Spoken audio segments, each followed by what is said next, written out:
C'est un officier, un brillant officier de l'armée française. Il a réussi l'école polytechnique, l'école de guerre, il est maintenant stagiaire à l'état-major, il s'appelle Alfred Dreyfus, il vient d'Alsace et il est de confession juive.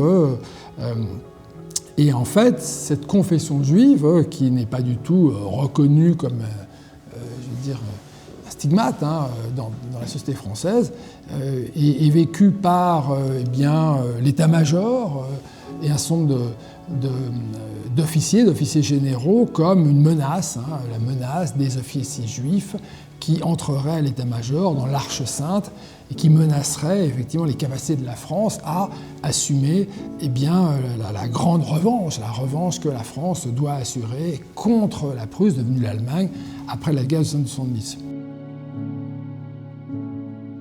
Donc on peut dire qu'un étau se resserre sur Alfred Dreyfus qui, au fond, l'amène à être donc accusé d'un crime de trahison et condamné donc par un conseil de guerre en décembre 1994 qui va juger en dépit de l'absence de preuves. Et finalement, il n'y a pas de preuves parce qu'il est innocent. D'où la nécessité de fabriquer des preuves.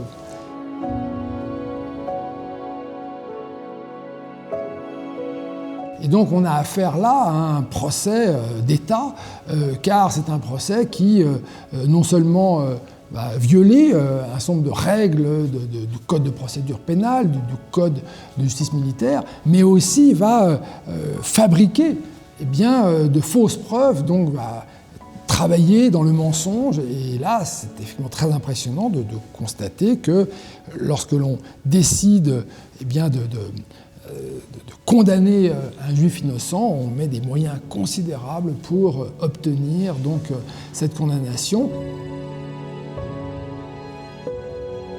Et puis il y a un versant au contraire mobilisateur, un versant héroïque qui est rapidement, il faut le dire,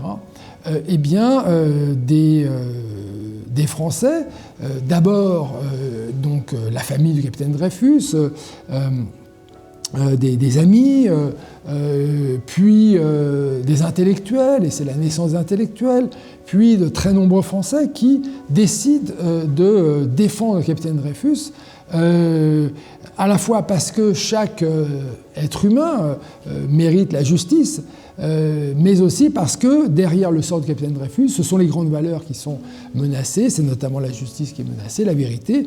Donc ça aboutit à ces scènes fameuses que l'on connaît, en particulier donc le J'accuse d'Émile Zola, qui aboutissent grâce aussi à l'action de la justice, de la Cour de cassation, à 2 reprises, en 1898 puis en 1903, à la reconnaissance de la pleine innocence du capitaine Dreyfus.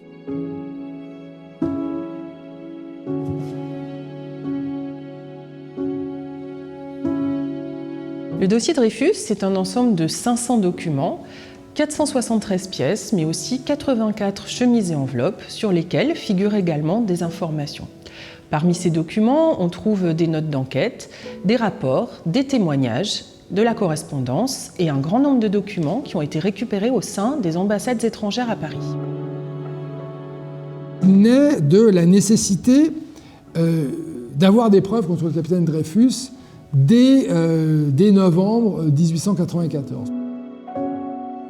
La toute première pièce du dossier, c'est la pièce à l'origine de l'accusation, c'est le bordereau.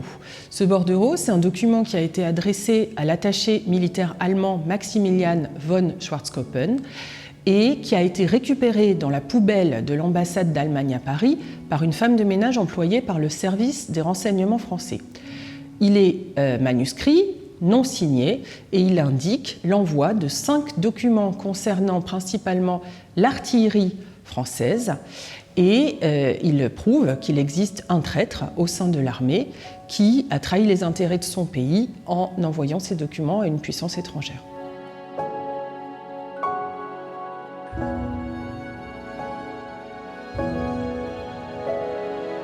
Ce bordereau, c'est la pièce à partir de laquelle on va chercher un coupable. Qui a pu envoyer ces documents? Et on pense qu'il s'agit d'Alfred Dreyfus, puisque son écriture ressemble à celle du bordereau.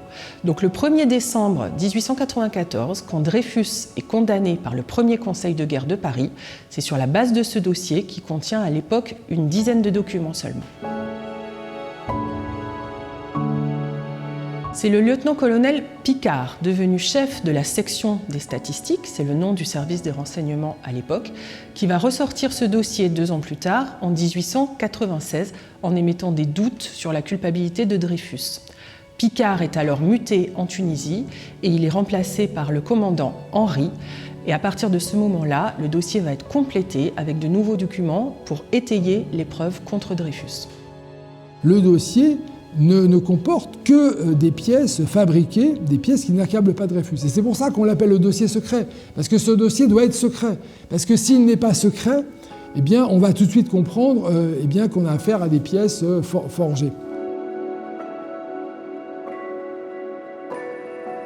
Parmi les pièces ajoutées, on trouve une importante correspondance entre l'attaché militaire à qui était adressé le bordereau, von Schwarzkoppen, et un attaché militaire italien, Alessandro Panisardi.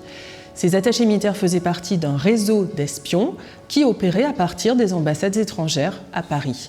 Dans ces lettres, on trouve des mentions censées accabler Dreyfus, qui, d'après la section de statistiques, aurait travaillé pour eux.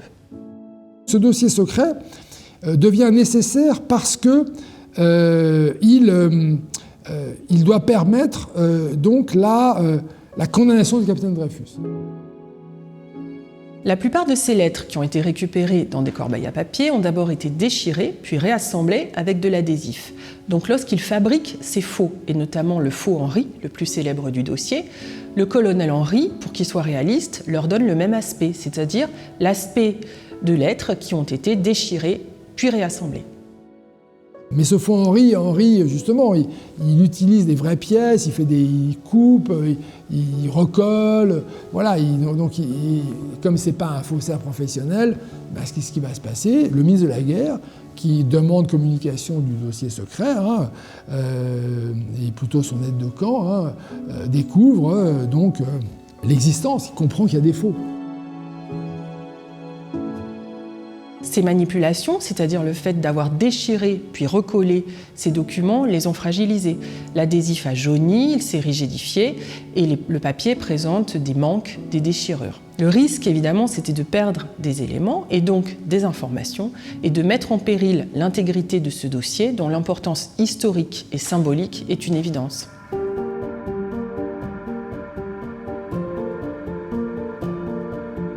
Ce dossier étant d'ores et déjà numérisé et consultable en salle de lecture à Vincennes, nous avons souhaité favoriser encore sa conservation à long terme en lien avec le Bureau de la conservation et de la restauration du service historique de la Défense en mettant en œuvre la restauration puis le reconditionnement du dossier entier.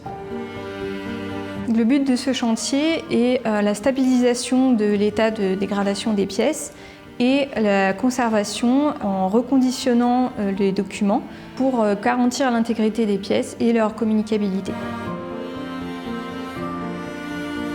La solution apportée n'est pas une solution miracle, néanmoins elle permet de répondre aux exigences des responsables de fond et permet de présenter les documents dans des conditions de conservation satisfaisantes et adaptées.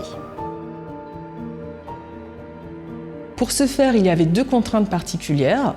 La première, c'était de respecter la constitution des documents et donc de conserver les adhésifs, même s'ils pouvaient altérer le papier. Et la seconde, c'était de permettre une consultation sans risque et aisée de ce dossier historiquement extrêmement important. Pour ce chantier, nous avons réparti en plusieurs étapes. Donc la première étape, il s'agit d'un inventaire des pièces, donc de toutes les pièces, et des prises de vue de chaque pièce, recto-verso, ainsi que les relevés des dimensions. Nous sommes ensuite passés à l'étape du dépoussiérage et du nettoyage à sec des documents pièce à pièce. Puis nous sommes passés à l'étape du traitement. Donc c'est un traitement de stabilisation des documents et on stoppe la dégradation de chaque pièce pour les conserver et les rendre disponibles à la consultation. Au fur et à mesure, on reconditionne dans des pochettes transparentes qui sont elles-mêmes rangées dans des classeurs tous les documents. Les altérations qui sont présentes sur ces documents sont majoritairement des déchirures, des lacunes, c'est-à-dire des manques dans le papier, et des plis. Pour les documents reconstitués, nous avons choisi de ne pas éliminer les adhésifs parce qu'ils font partie de l'histoire du document. Nous sommes ici confrontés aux limites de la conservation-restauration puisque ces adhésifs sont des éléments dégradants, mais ils font partie de l'histoire de ces documents. C'est un travail émouvant puisque nous touchons à des moments historiques importants et cela marquera toute ma carrière. Dans un contexte de manipulation de l'information et notamment des faits historiques, assurer la pérennité et la transmission de l'authenticité de ce dossier nous a semblé une priorité.